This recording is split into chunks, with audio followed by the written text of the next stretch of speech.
Hello, I'm Chrissy Seaton and welcome to my channel. This is Women of Wisdom Wednesday, and today we're going to talk about patience and prayerful gratitude. In all instances, that is. And what does that mean? And how do we as women apply this to our daily life? Women and the reality of how things really are include the good, the bad, and the ugly. So we do have an uncanny ability to be able to perceive and see through things, shall we say. We've learnt that the first impression is not always the lasting impression or the real impression. So we do have this inbuilt, suspicion button that we have to look truthfully at things, get to the bottom of it. So let's take a look at this. True belief in divine providence, that is, that 24/7 we receive what we are meant to receive, what we need from Hashem for our benefit. Now, be it physical or spiritual. So we are under the provision of Hashem. He provides for us. He knows what we're going to need, what we need today, etc., what we need tomorrow. So we really do have to be conscious of this.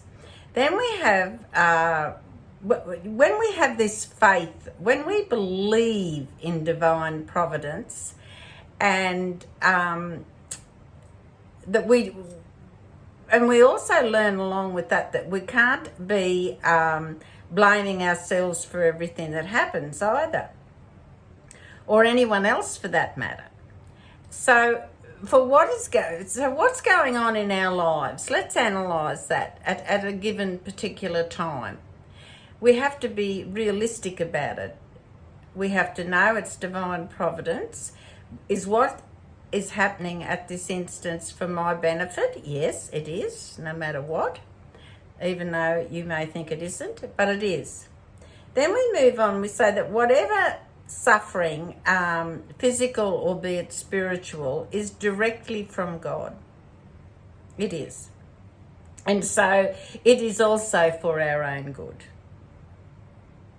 So we need to keep that straight in our frame of reality. Women are to be realistic in relation to where they are right now at this point in time, and objectively analyse your situation, your current situation. Am I happy, or am I expected to be happy in my situation that I have right now? Have a little think about that. I'll just turn my page over here. Okay, let's look at something now that we need to be aware of. Now, worry and sadness is not doing us any good. Although we have to go through it and we exist and we come out the other side, but it doesn't do us any good. We must therefore strive to maintain peace and joy with what we actually have at that given point in time. In this present moment, on this particular day, in this week, we must maintain that peace and joy and gratitude. Nothing can ever be rectified when we're whinging and procrastinating. All you're doing is just winding yourself up like a tight string, and everybody else around you that's subject to it. So how do you fix this? How do we learn not to let our buttons be pushed, so to speak? Well, you and only you can do this.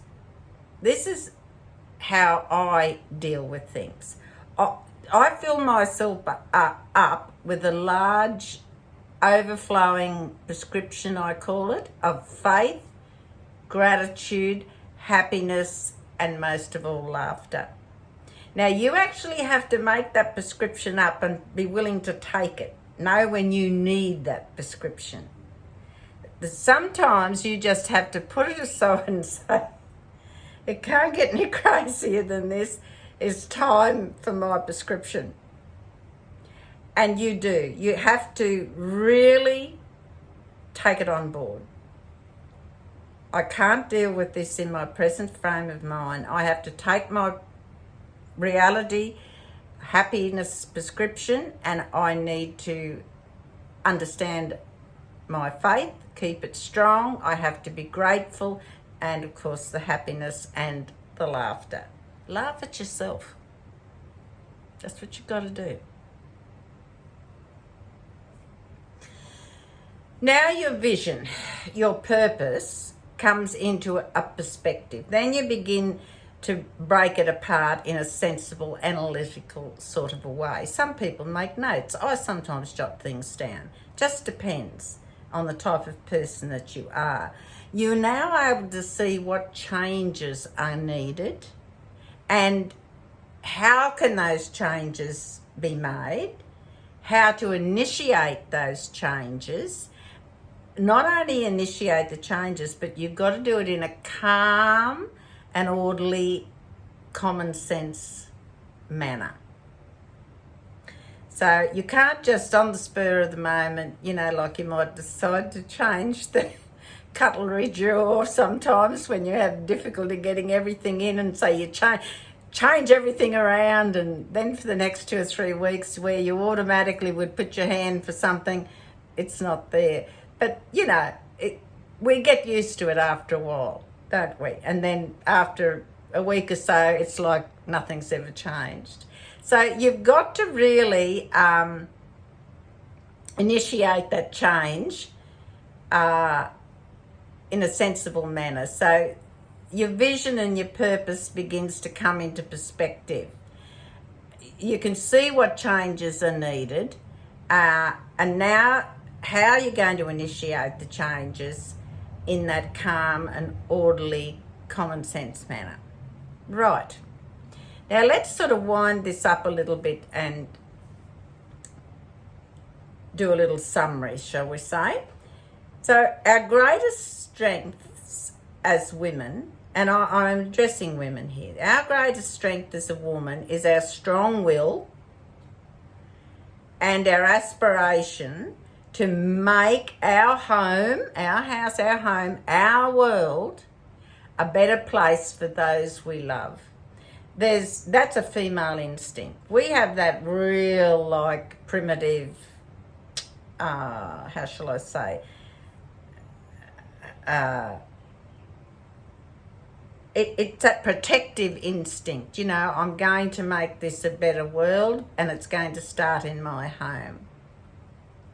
So that's something that you really need to acknowledge, that you have this strength as women. We all have it. It's in our DNA to make our home, which is our world, a better place. But by doing so, you're also making outside of your home a better place, because your home is a reflection of the you, of the essence of you.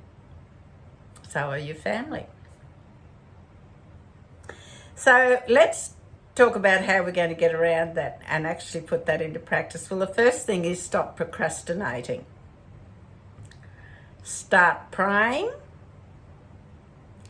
and stop whinging. Don't procrastinate. Begin to pray, and at the same time stop the whinging.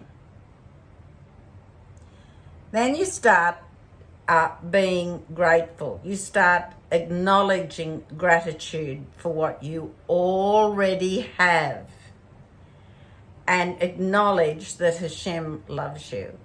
So start praying, stop the procrastinating and the whinging, start being grateful for what you actually have, and believe that Hashem loves you and He's doing things for your own good.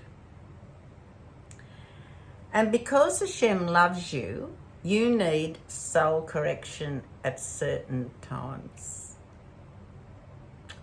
You know, when we were children and we knew our mum and dad loved us dearly, our family loved us, but every now and then we had to go through a little correction process, didn't we? We might have been, how shall I say, not allowed to do something as a punishment, as a correction of our character.